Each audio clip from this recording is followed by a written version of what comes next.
In the shading brushes set, you will have 52 brushes plus 4 color palette. The whole set is divided into different groups, starting with the paper brushes that I will show you in a second, the chunky brushes that they give a more rough look and they're more irregular, the fan shaders that there are 4 of them and they create little lines and an interesting texture, the silky that are very smooth, line shaders that they are made with lines, some grain shaders, and finally 12 stippling brushes. In the set you have included as well 4 color palettes, being the nature, tropical, lime and sprinkles. In the paper brushes we have 8 of them and they're all different from each other. If we compare the first one between the dry and the wax ones, the difference it is that when we use the dry brushes and you use 2 colors on top of the other, they will blend, but if you can see, you still can see both colors. However, when we use the wax brushes, when you mix 2 colors, you will see that it's more like an oily feel, like using some crayons or oil pastels, and both of the colors, they will like blend very, very well. It have the feel that you're using some paint and the colors, they are mixing with each other. The rest of the paper brushes, they will just create different looks and textures when you're using. For example, the wrap is much like a rough texture, whereas the paper wet or the lines, they are most like soft and they give the feeling that you're using some water when you're using them. Here you have an example of how all the paper brushes, they work. If I zoom in, you can see that they create a very paper texture when you are shading. They're all very smooth and they blend very well. The 8 chunky brushes, they are here. Let me show you now onto the paper. As you can see, in difference with the papers, they are more dramatic and they have like more rough edges. You can see like a great variety of them, from the stripes that they just they're great to create different stripes onto the paper when you're painting. The smooth is just smoother. The blend, it is great if you want to blend colors, like for example like here, which I like as well. They are like the chunky textures because I think it is great to add some texture within the within some of your shadows.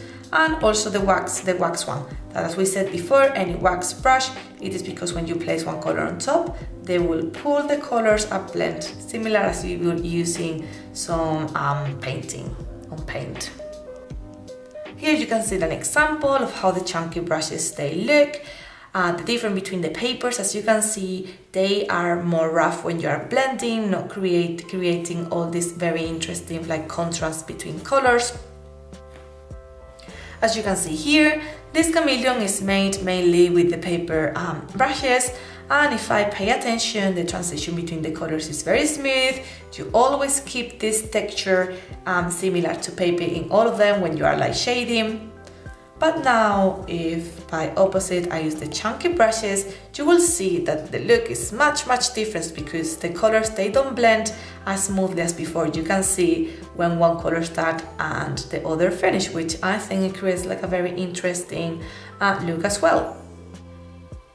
The silky brushes and the fan brushes, you will have 4 of each, and as you can see, they have like very different textures from the one before.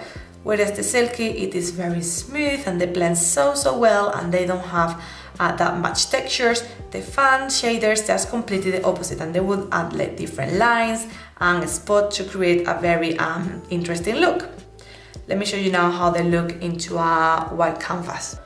The fan shaders, as you can see here, when you use them, they will add little lines, which I think they look so cute when you are drawing animals or like backgrounds, because it just make the feeling that you're using colored pencils rubbing on top of a paper, which is, I think, is very cool. You have 4 different types. Then the silky ones, they are like just like completely the opposite. They're super smooth and they're great if you want to create a 3D look or draw skin, and they just blend so well. The difference between both of them, it is if you will like one that it is blend a little bit worse, like more intense paint. Like the wets, mind that you're using water, it is way softer. And the wax one, it is one that, although it has like more of a more for like a rough look, it's still very soft and easy to blend. As you can see, the line shaders, you create those shadows by using different lines overlapping to each other. You can create a very rough look, as for example the one on the right, with shaders like the photo 107. However, if you're looking for a more smooth look, but still some little lines, you can use the line shader 8. You will see that when you're using the lines, they change a little bit in color. They are not just plain, they overmix different tones of the different color that you're using. The difference between all of them is depending of like how many lines you will use, the thickness of them, and also if there are more variation within the color. For example, if I use the shader 7, you will see that they have like more shadows of like different greens depending, or orange depending on the color that you're using, creating a very interesting look. The next 8 grain brushes, they will just make some shadows, creating this grainy look all the time. They're similar to the lines, but just like imagine dots instead of different lines. The difference between all of them is depending of the amount of dots that you will get, the size, or the difference between the shape between those. If I use them as well, you can see that same as the line, you will not have like a plain color. They will have some variations within the same to creating a more realistic and interesting look. The one that it says color 1 as well, it would change even more that effect. Some other, like the rough for example, you will see that they are not really dots, they are more like different sprinkles that they mix together, creating very different looks. Finally, we have 12 stippling brushes, and they're divided within 2 groups. The first one, the stippling grunge edges, that as you can see, they have like a more rough shape. And then finally, the stippling brushes, that the edges of the circle, it is like a completely perfect and it is very neat. You can use it in a lot of different ways. For example, here I use it in a black color to just shadows this sand timer. You can also use it as a traditional work to create these black and white illustrations, or for example to create something completely different as this one. There are a lot of ways to use shading brushes, however I'm gonna show you which one is the way that I use the most. For example, I just created a circle to show you much quicker how good I use it. As you can see, we have the layer with the main color, and now I would like to add some shadows. Instead of just painting on top of the circles, I always like to create a layer on top. I use clipping mask. I'm gonna use 2 of these clipping mask layers, one for the shadows and one for the lightening, so I'm gonna just duplicate it. I'm gonna start with the layer at the bottom for the shadows. You can use now any of the brushes that you like the most. For example, if I want to use the colors, I'm gonna just go with a darker color, and carefully you can go and color the bottom. You can see that you can do exactly the same with any of the different brushes depending on the textures that you would like to achieve. For example, obviously the lines and the grains, they will create a more rough and fun look, whereas if you go for the silky ones, it is like a more smooth one, okay?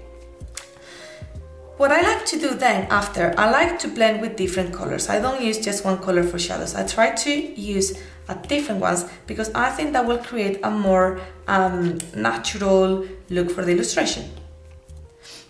Something that I recommend you when you are doing this at the end, and that I think it just make everything look much better, it is when you're starting to use the different opacities within the that they come with Procreate. All you have to do is tap in the letter N. Normally, originally, if you are going to use shadows multiply, it would be the opacity of the layer for it. However, don't be afraid to just go around and see if there is any other color that you like. For example, I love that color burn or linear burn. They will pop up and saturate more the colors, creating a very interesting look within here. With the lightnings, I will do exactly the same.